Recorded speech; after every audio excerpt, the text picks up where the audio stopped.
আসসালামু আলাইকুম প্রিয় দর্শক, আমি আবার আজকে একটু ঢাকার বাইরের দিকে যাচ্ছি। কালকে লালমনিরহাট নিয়ে কথা বলেছিলাম। লালমনিরহাটে কি চলছে আসলে, মুরাল ঢেকে দেওয়ার ঘটনা। এখন আমি আরেকটা প্রত্যন্ত এলাকায় যাচ্ছি, সেটা হলো সেই বহুল আলোচিত সার্জিস আলমের এলাকা। সেখানে কি হয়েছে দেখুন। আমি যে ঘটনাটা বলছি এটা কিন্তু কেবল সেই ঘটনাটা না, এই ঘটনার সঙ্গে জড়িত যে মানসিকতা, জড়িত সামনে নির্বাচনকে কেন্দ্র করে প্রশাসনের, সরকারের যে আচরণ, সবগুলোর ব্যাখ্যা এখানে আপনারা পাবেন। এবার ঘটনা ঘটেছে পঞ্চগড়ের আটোয়ারী উপজেলায়। সেই আটোয়ারী উপজেলা যে ইউনোর যে অফিস, সেই অফিসে তো অনেকগুলো অফিস থাকে। সেখানে যে এই বহুল আলোচিত এনসিপির নেতা সার্জিস আলম, উনি সেখানে যে উপজেলার বিভিন্ন কর্মকর্তাদের সঙ্গে উপজেলা নির্বাহী অফিসারের যে সম্মেলন কক্ষ, সেখানে বসে সবার সঙ্গে উনি মিটিং করেছেন, বৈঠক করেছেন। কেন করেছেন? ওনার কি ধরনের বৈঠক করার এখতিয়ার আছে? অথবা উনি যদি একটা বৈঠক ডাকেন, সেই বৈঠকে সরকারি কর্মকর্তারা যার যার কাজ ফেলে সেই বৈঠকে যোগদান করার কি কোনো নিয়ম আছে? পারেন? উনি যদি পারেন, উনি তো এখন একটা রাজনৈতিক দলের নেতা, উনি যদি পারেন, কালকে যদি অন্য সমস্ত দল যে বলে আমরাও একটা বৈঠক করব, এরা কতজনকে সময় দিবে? যদি কারো কোনো কাজ থাকে কোনো একজন ব্যক্তির কাছে, কোনো একটা অফিসে, তিনি সেখানে যাবেন, কথা বলবেন, কোনো সমস্যা নাই। কিন্তু সকলকে ডেকে একটা অথরিটির মতো সকলকে জ্ঞান দেওয়া, সকলকে নির্দেশনা দেওয়া, এটা কি ওনার এখতিয়ারের মধ্যে পড়ে? তুমি এটা কেন করলেন, অথবা কেন করতে পারলেন, অথবা ওনার ডাকে সবাই যে হাজির কেন হলেন? কারণ সবাই জানে এরা পাওয়ারফুল। এই পাওয়ারের উৎসটা কোথায়? দেখুন, এটা নিয়ে একটা ঘটনা ঘটেছে। ঘটনা কি ঘটেছে?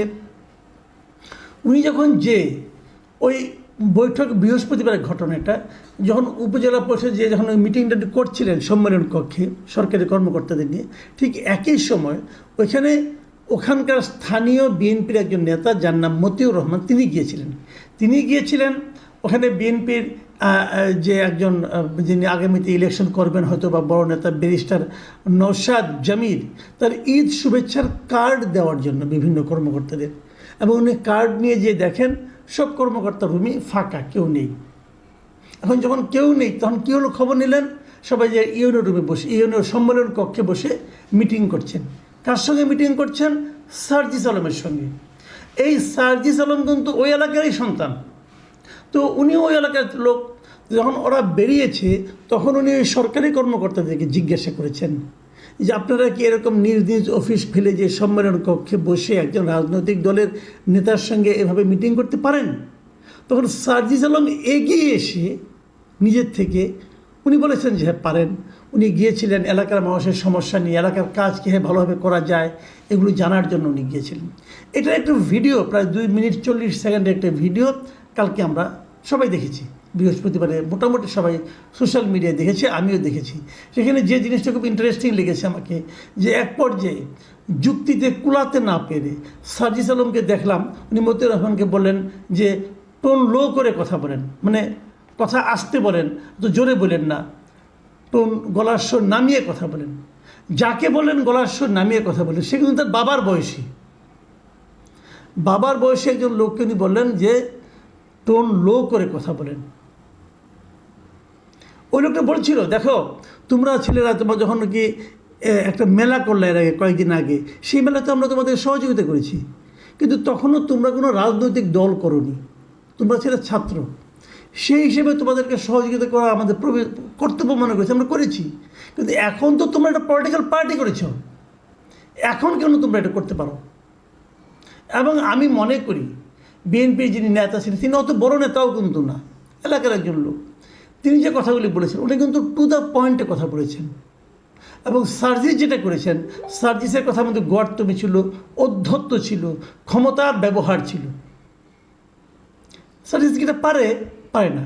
সার্জিস বলার চেষ্টা করেছে যে আপনারা কোনো কাজকর্ম করতে পারেন না, আমি যখন একটা কিছু কাজ করি সেটাও আপনারা দেখতে পারেন না, আমি এলাকার উন্নয়নের জন্য করছি।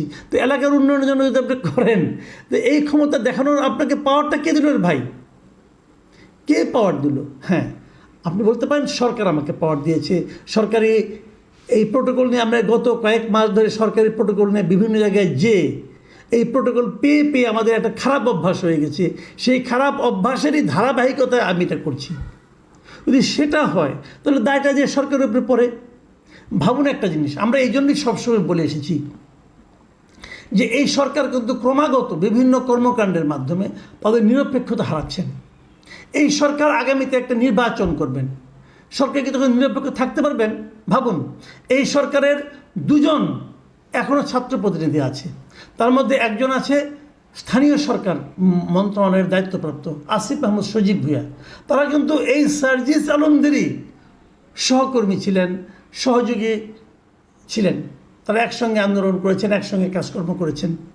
তার মানে সার্জিস আলমরা যাতে বিভিন্ন এলাকায় গিয়ে এলাকার প্রশাসনের কাছ থেকে তাদের কর্মকাণ্ড করার জন্য নানা ধরনের সুযোগ সুবিধা পায়, সেই ব্যবস্থা যাতে অবারিত থাকে, সেই ব্যবস্থা যাতে বাধাহীন থাকে, সেই জন্যই কিন্তু আসিফ মাহমুদকে এই মন্ত্রণালয়ের দায়িত্বটা দিয়ে রাখা হয়েছে। এবং আমার ধারণা এর কারণেই তার ডাককে অস্বীকার করা, উপেক্ষা করা কোনো সরকারি কর্মকর্তার পক্ষে সম্ভব ছিল না। এটা ঘটতে থাকবে আগামীতেও। যদি এটা ঘটতে থাকে তাহলে আপনি কি করে বলতে পারবেন যে আগামী নির্বাচনে নিরপেক্ষ হবে? কিভাবে বলতে পারবেন প্রশাসন পক্ষপাত করবে না?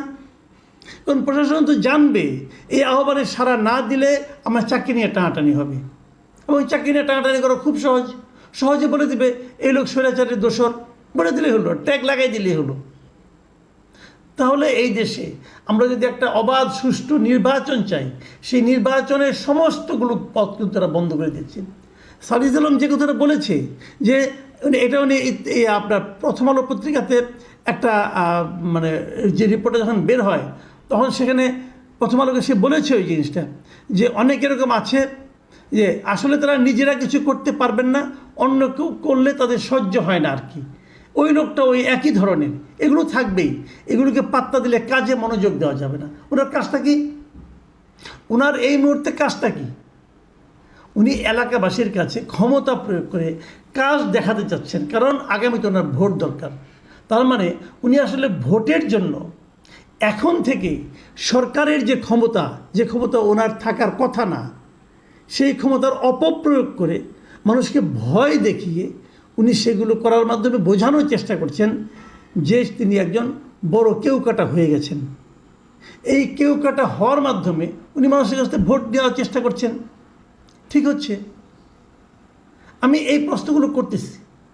আমি আশা করব যে জাতীয় নাগরিক পার্টি যারা নেতা আছেন, কর্মকর্তা আছেন, তারা এগুলো দেখবেন, এবং যারা সরকারি কর্মকর্তা আছেন তারাও বোঝার চেষ্টা করবেন সার্জিস আলম কিন্তু এখন অন্য 10টা রাজনৈতিক দলের নেতাদের মধ্যে একজন নেতা।